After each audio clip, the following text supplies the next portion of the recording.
Olá, boa tarde. O Corpo Nacional de Escutismo Católico Português, está a assinalar 90 anos. São 9 décadas marcadas por um método educativo que procura levar os jovens a crescer e a tornar o mundo um pouco melhor. Entre outras iniciativas, esta efeméride será assinalada com um Congresso Nacional que tem como tema Escutismo, Educar para a Vida no século XXI. Para nos falar desta iniciativa e dos 90 anos do CNE, temos hoje connosco Carlos Alberto Pereira, chefe nacional do Corpo Nacional de Escutas. Antes, porém, olhamos outros acontecimentos que marcam a atualidade religiosa. Os cristãos devem encarar o fim da vida com alegria e esperança, disse o Papa do Dia de Todos os Santos ao celebrar uma missa junto ao cemitério Campo Verano, em Roma.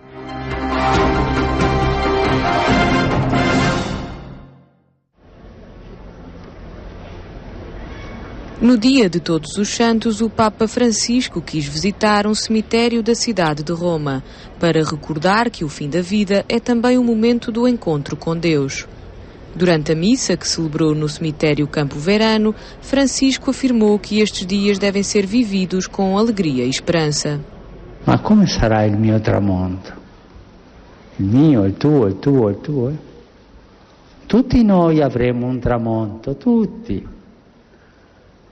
Lo guardo con speranza, lo guardo con quella gioia di essere ricevuto dal Signore. È quello cristiano. E questo ci dà pace. Oggi è un giorno di gioia, ma di una gioia serena, di una gioia tranquilla, della gioia della pace. O Papa convidou a pensar naqueles que já partiram, que estão na presença de Deus porque em vida viveram na perspectiva da eternidade. Pensiamo al tramonto di tanti fratelli e sorelle che ci hanno preceduti. Pensiamo al nostro tramonto quando verrà e pensiamo al nostro cuore e domandiamoci: dove è ancorato il mio cuore? E se non è ancorato bene, ancoriamolo là, in quella riva, sapendo che la speranza non delude, perché il Signore Gesù non delude. Pela manhã, na oração do Ângelus, o Papa apresentou a santidade como um caminho acessível a todos.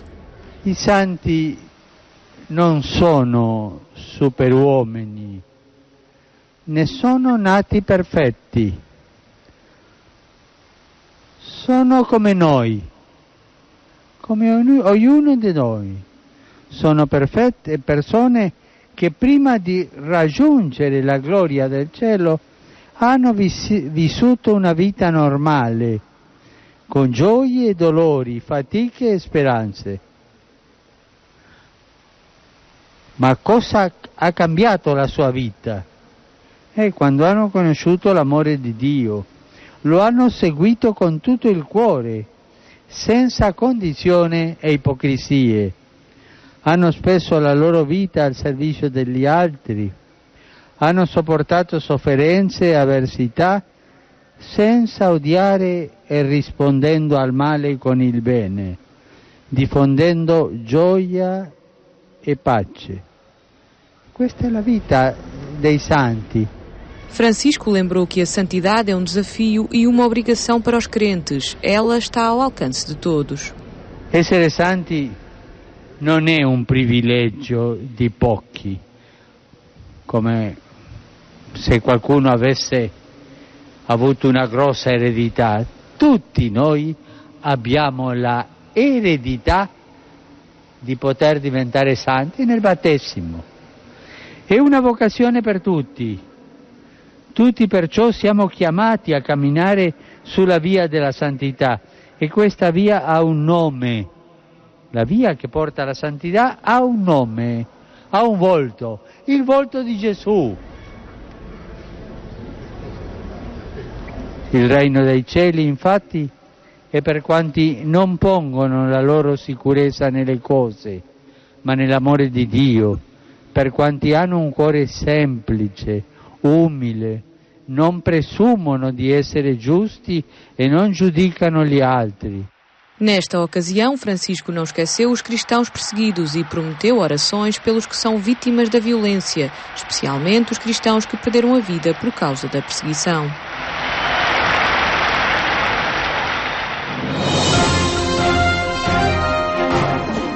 A reconfiguração das comunidades cristãs é para Dom Manuel Clemente um dos principais desafios pastorais da modernidade.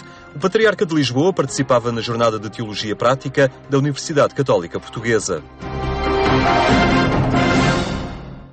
A parte dos seus autores repete quase palavra por palavra. Numa sociedade em contínua transformação, a ação pastoral da Igreja enfrenta também o desafio de ler e acertar o passo com uma nova realidade.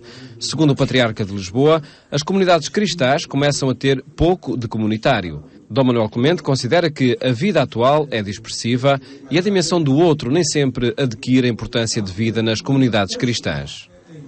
Nós dizemos muitas vezes comunidade cristã, mas a comunidade é uma partilha de coisas essenciais. E eu pergunto-me se nós partilhamos assim tanto o essencial que temos, que é a nossa vida, não é? Com outros que são nossos irmãos na fé e que se reúnem mais ou menos habitualmente nos mesmos locais que nós, até onde é que vai essa partilha?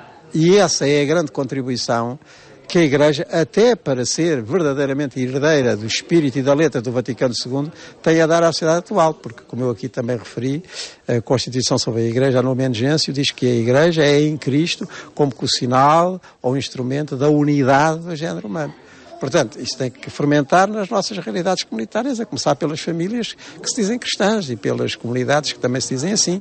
O Patriarca de Lisboa, que participava na 4ª Jornada de Teologia Prática, promovida pela Universidade Católica em Lisboa, considera que este é o contributo fundamental a dar numa sociedade dispersa e dispersiva, onde por vezes o real é substituído pelo virtual. Mas o virtual não substitui o real. O virtual pode dar espaço à imaginação e até abrir outro tipo de contactos. Agora, a comunidade implica presença, implica partilha, implica persistência uns com os outros. Dom Manuel Clemente, que nesta iniciativa falava do testemunho cristão no mundo incerto, sublinhou a importância da participação e do envolvimento de todos como dinâmica de transformação social numa época de incertezas. Nós somos cidadãos como os outros cidadãos, quer dizer, há cristãos que são governantes, há cristãos que são governados. Numa democracia, de certa maneira, todos nos governamos uns aos outros, ao menos pelo voto e pela responsabilidade que é comum, nas várias instâncias autárquicas, associativas. Há cristãos e há outras pessoas de boa vontade, que exatamente por serem pessoas também têm essa dimensão comunitária, o exercício latente. Temos que ativar tudo isso, não é? E as coisas não se resolverão de outra maneira, porque tratando-se de uma mudança civilizacional profunda esta, é a própria civilização, quer dizer, a civitas, o estarmos uns com os outros, a polis, a política, que está em questão, mas está numa questão positivamente encarada para resolvermos. A verdade certa e segura que a Igreja tem é a própria pessoa de Jesus Cristo. Nós estamos como aquele... E esse é o mapa? Esse, que faz o mapa, vai fazendo o mapa porque o quer fazer connosco. Não é? Jesus chega ao ponto de dizer, num dos seus chamados discursos de despedida, que se a sua palavra permanecer em nós, somos capazes de fazer o que ele fez e até coisas maiores. Não é? Pelo menos alargar no mundo aquilo que ele começou a fazer, a que chamou o reino, que é basicamente uma convivência nova dos homens com Deus e dos homens entre si. Se nós ativarmos isso nas nossas realidades comunitárias, nós poderemos ser fermento na massa. Se não ativarmos isso, não somos coisa nenhuma. A abordagem da teologia prática procura a ponte entre a investigação e a realidade concreta da vivência espiritual, reconhecendo que no espaço teológico há a necessidade de cultivar a interdisciplinaridade. Porque, de facto, em muitos casos, para compreendermos esses fenómenos, para compreendermos aquilo que é a realidade das pessoas hoje, como elas vivem a sua fé, como são confrontadas no seu cotidiano a partir da sua própria fé, de facto, nós temos que ter instrumentos, ferramentas que, por vezes, se desenvolvem no diálogo com outras disciplinas. E, portanto, essa é, de facto, uma marca muito interessante nesta jornada. Quase todos os temas são abordados sempre de uma forma polifónica, pelo menos a partir de duas vozes, uma voz teológica e uma voz construída a partir de outro ponto de vista. Quando me sinto fraco, então é que sou forte, para uma teologia da vulnerabilidade. Foi o tema de fundo para esta 4ª Jornada de Teologia Prática, organizada pelo Instituto Universitário de Ciências Religiosas da Faculdade de Teologia em Lisboa. Ou então é aquela profecia apocalíptica, ai, caiu a grande Babilónia. O Vaticano enviou às conferências episcopais um questionário para que as dioceses se pronunciem sobre os desafios pastorais da família. Dom Manuel Clemente considera que as famílias devem ser as primeiras a pronunciar-se sobre estes temas. As famílias têm que estar na primeira linha do pronunciamento, porque elas é que vivem estas questões, digamos, mais diretamente, mais imediatamente, e por isso pronunciem-se para que depois a Igreja, no seu conjunto, de que essas famílias também fazem parte e de que maneira possa pronunciar-se e possa entrever caminhos para resolver uma problemática que é efetivamente muito grande. Tratando-se da família, a primeira instância para resolver essas questões é aquilo a que o Concílio chama, e bem, e nós temos pedido tantas vezes, a Igreja doméstica, quer dizer, a Igreja começa em casa, começa nas famílias, é a primeira realização comunitária da vida cristã, e por isso que é um problema que lhes diz tão diretamente respeito, pronunciem-se. Aliás, eu devo dizer que para quem, enfim, tem acompanhado mais tudo o que é pastoral familiar e os movimentos familiares e de casais, estas questões já são debatidas há 20, há 30 anos, que eu ando nisto, passo o termo, e quantas reuniões, quantos serões com casais andam à volta desta problemática, não é nova. Esta semana, o semanário da Agência Eclésia destaca os 200 anos de Frederico Ozanam e o trabalho desenvolvido pelas conferências de São Vicente de Paulo.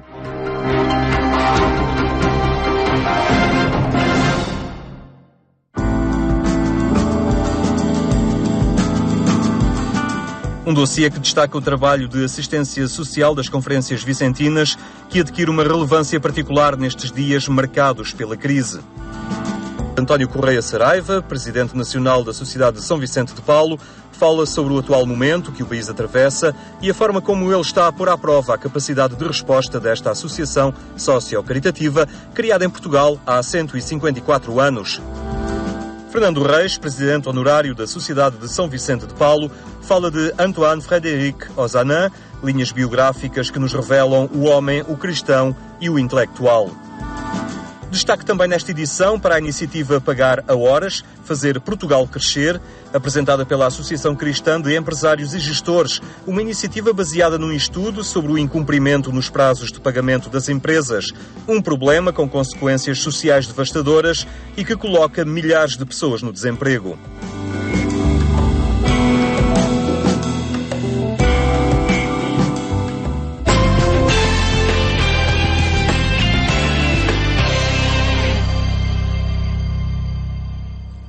Temas que estão em atualização permanente em agência.eclésia.pt.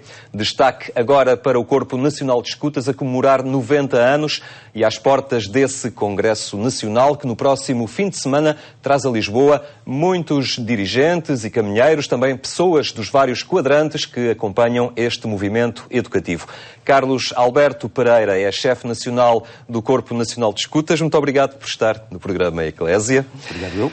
O que pretende, afinal, o Corpo Nacional de Escutas ao realizar este congresso dentro dos 90 anos do movimento? Pois, os 90 anos foi uma espécie de chapéu de chuva que fizemos para, ao longo de um ano inteiro, desenvolvermos um conjunto de atividades singulares. Começámos com o Acampamento Nacional, que é uma manifestação claramente vocacionada para as crianças e os jovens, onde tivemos 17 mil e qualquer coisa acampados. Depois tivemos também o momento de celebração do dia com uma missa de ação de graças em Braga e um Conselho Nacional Plenário. Tivemos 48 horas de voluntariado para marcar também esta disponibilidade e este serviço ao outro que se desenvolveu em todo o país. E por isso o movimento tem vindo a consolidar-se. O movimento tem vindo a crescer desde sempre. Neste momento somos 72.700 e qualquer coisa membros. E esta sustentação, de vez em quando, é preciso parar. Parar, olhar para trás, olhar onde estamos e dizer por onde é que vamos seguir. E há uma tradição no movimento de, mais ou menos de 10 em 10 anos, fazermos esta paragem. Porquê este ano? Primeiro porque estávamos dentro dos 90 anos e era também, digamos, um fator importante. Mas, sobretudo, por duas outras razões. O CNE mudou o seu programa educativo, começou a implementá-lo há um ano e meio, 2 anos.